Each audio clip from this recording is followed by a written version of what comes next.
100 for 100.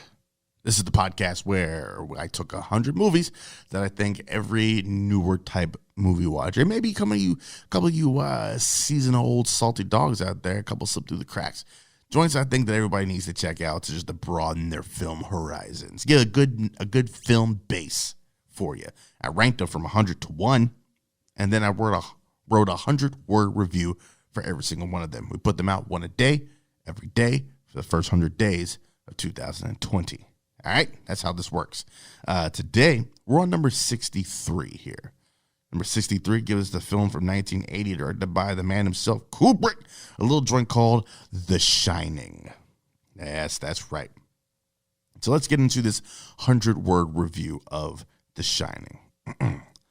Massive differences to the book aside, and ambiguous ending that still bugs me. The Shining is landmark film in psychological horror. Jack Nicholson as Jack Torrance is spot on casting as the would-be writer that descends into madness, while Shelley Duvall carries the emotional weight as his long-suffering wife, Wendy. Set in a remote location under the worst possible weather circumstances, the perfect setup for a dive into insanity, Nicholson brilliantly plays Jack's slow unhinging, not making clear exactly when the breakdown started. Excellent direction by Kubrick and astounding cinematography from John Alcott makes The Shining a wintry must-see. This movie, oh boy, this movie. I am well on the record as acknowledging that I am not a fan of scary movies. I'm just not. They're not my thing. I leave that more to Carol Coles and others, because this makes my skin crawl, makes me jump. I don't like jumping unless Chris Cross are involved. This joint, man, it's Jack at his most Jack unhinged. I love a good unhinged Jack. Like that was always great Jack to me. And here he puts that unhingedness on full display, which is a great counterbalance for the demure, timid, eggshell like Shelley Duvall as his wife Wendy.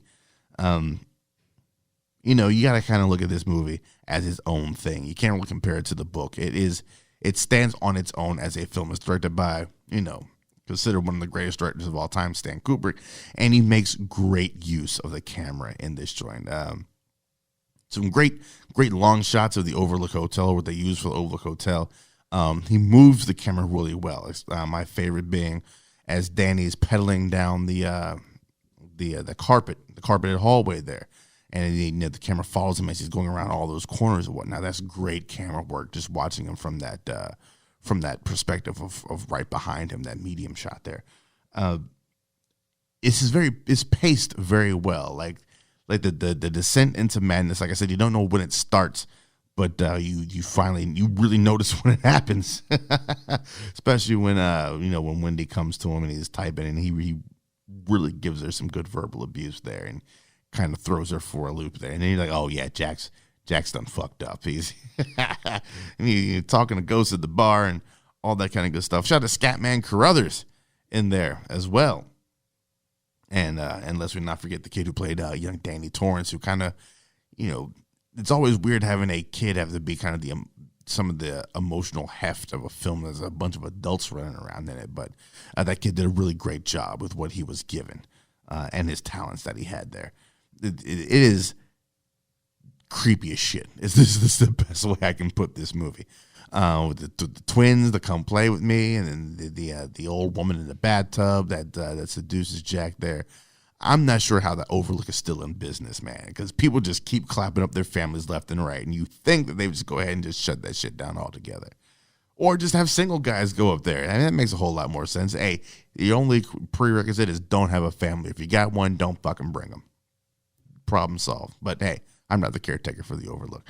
That's it, man. Yeah, the number 63, The Shining. If you need a good scare, it's been a while since you watch it. I try to get a watching of this every October, man, for my Halloween watching. The Shining is one of those that is a must watch. It's up there, far up there in my realm of horror movies. So check out our number 63, Shining.